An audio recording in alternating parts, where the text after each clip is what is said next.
Assalamualaikum warahmatullahi wabarakatuh. Kali ini saya mau berbagi tips khususnya kawan-kawan pemula yang selalu gagal melakukan sama pucuk. Jadi tips yang saya bagikan ini mungkin jarang dibahas di YouTube atau jarang diketahui oleh kawan-kawan pemula.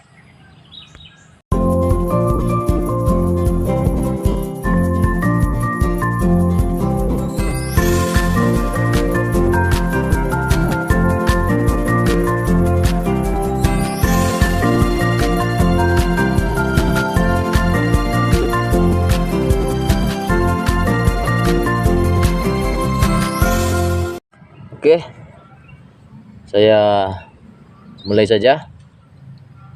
Jadi ini adalah salah satu penyebab atau salah satu kesalahan yang jarang dipahami,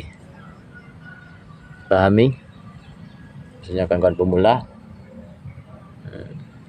Karena mungkin kawan-kawan itu kan sering melihat kan tutorial tuh di YouTube, misalnya ditengok misalnya para YouTuber itu kan yang memperagakan macam mana cara melakukan sama pucuk kan.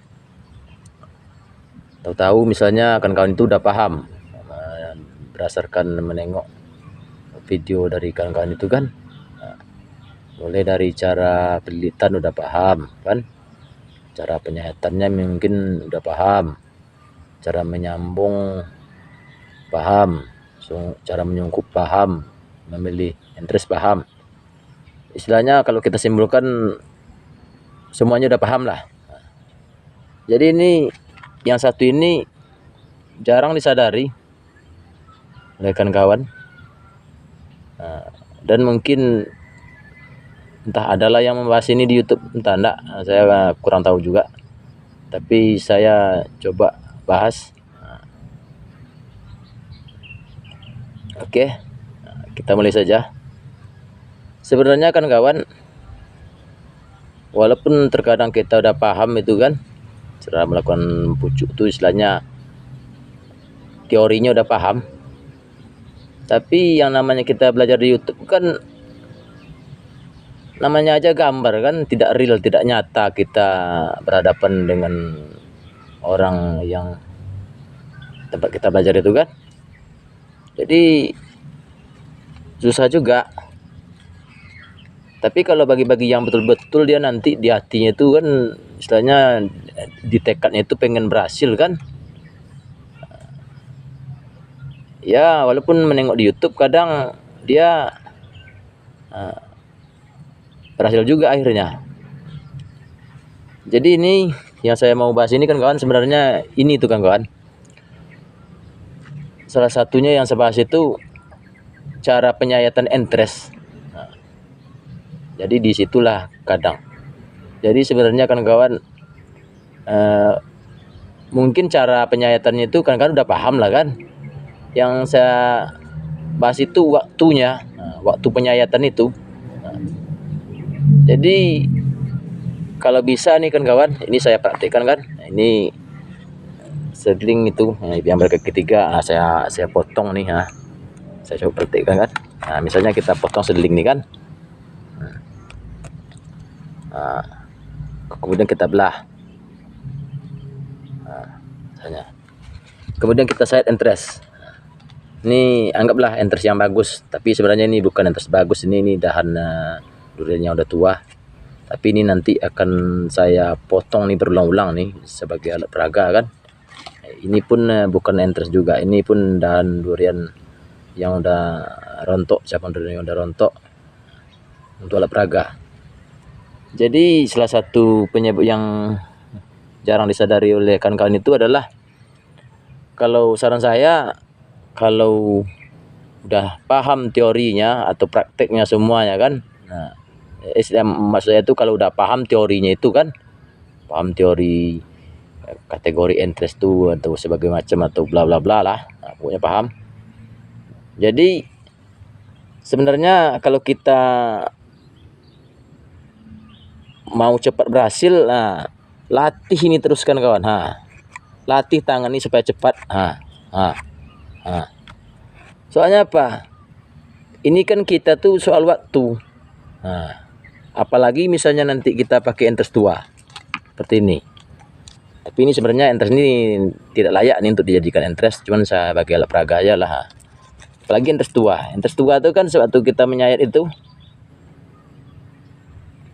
kan kelembapan airnya itu sedikit, cepat dia mengering. Jadi kalau lama kita seperti ini kan, misalnya tidak mahir kita dalam menyayat itu, misalnya nanti kan agak kita lamakan sedikit nanti kan.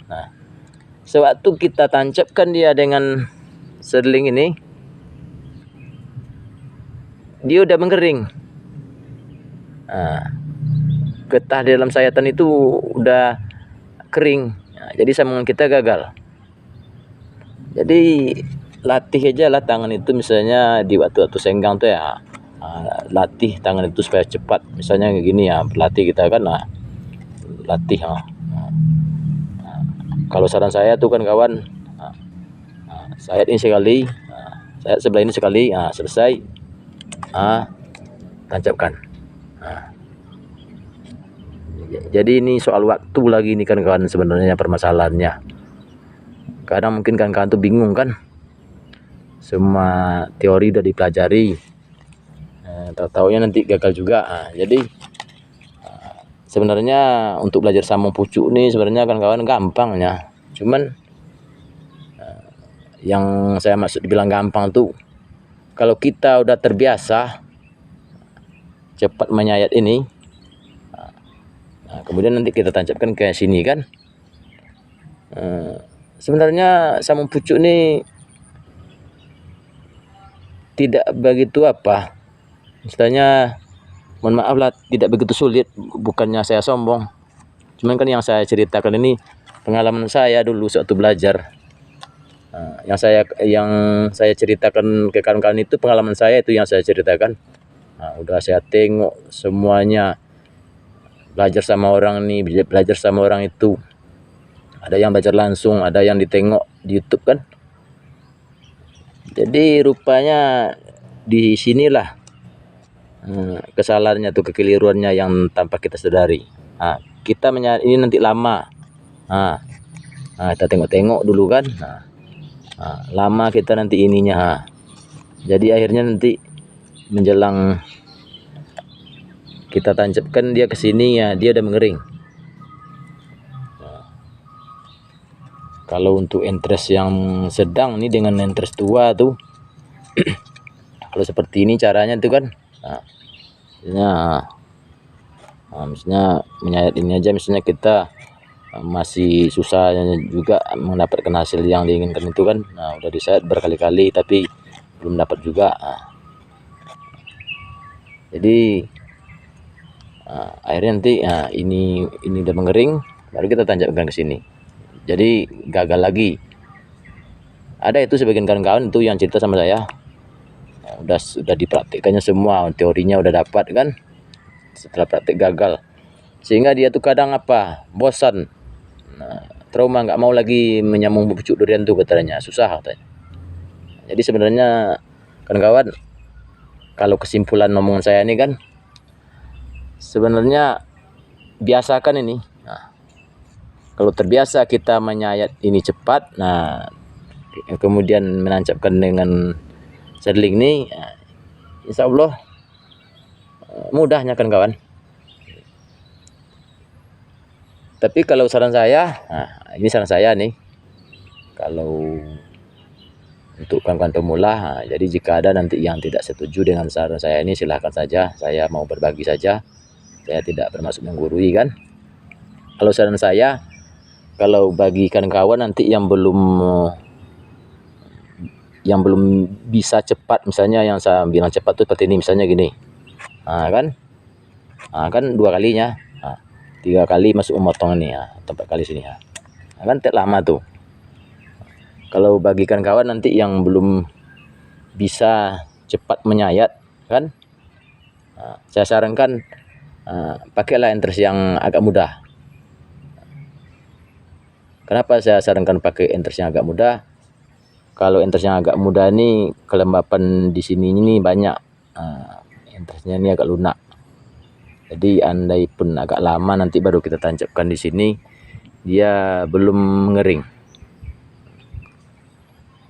Tapi nanti jika kan setuju kan pakai entres muda kan.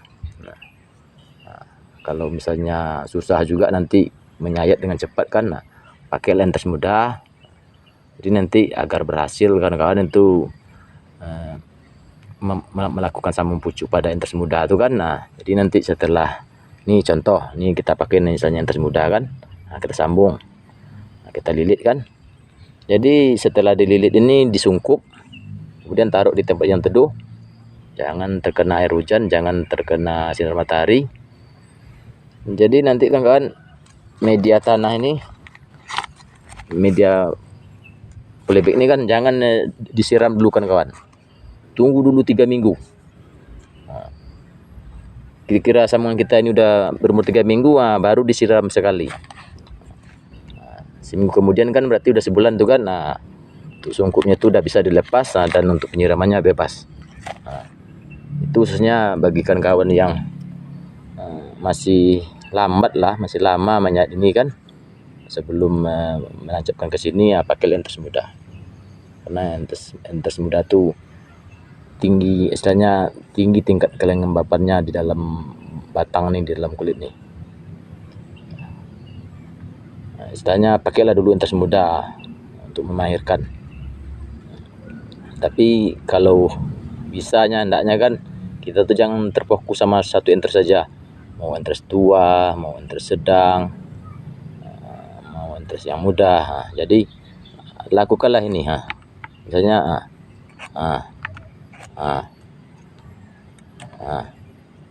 kan selesai. Jadi ini tidak sempat mengering. Jadi nanti istilahnya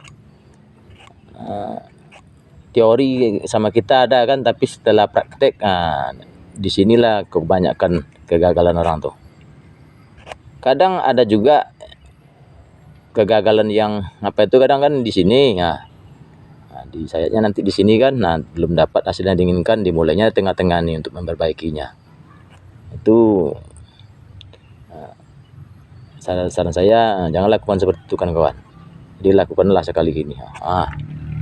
Kalau belum dapat hasil yang diinginkan, misalnya gini,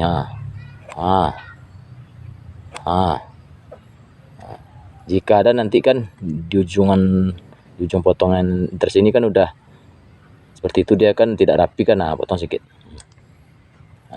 kita tancapkan cepat. Kalau untuk bagi-bagi pemula mungkin kan cepat itu susah kan, ya namanya kita belajar kan, kita kira-kira dulu gini ya, kemana nih ya. Tapi kalau untuk penyataannya sendiri kan kawan, ini saya rekomendasikan kan, ini saran saya aja. Kalau pemula tuh pakailah silet tuh lebih tajam lagi dari pisau grafting tuh. Pisau grafting tuh nanti kan pakai, setelah kita asah tajam dia sementara waktu, nanti perlu diasah lagi ya. Jadi pakai aja silet kalau rekomendasi dari saya.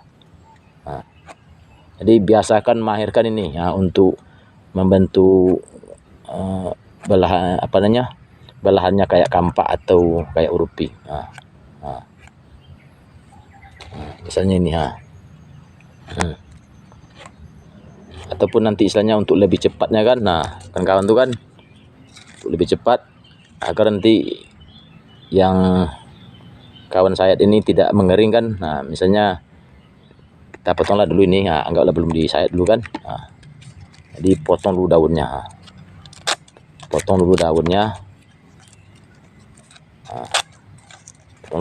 kan, kemudian nanti baru sayat. Misalnya satu kali ke sini, kemudian jika ada di ujungnya ini tidak rapi kan, langsung tancapkan. Oke kan kawan, jika video ini bermanfaat silahkan like dan share, dan jika ada yang mau ditanyakan silahkan bertanya. Terima kasih atas perhatian, mohon maaf atas segala kekurangan. Assalamualaikum warahmatullahi wabarakatuh.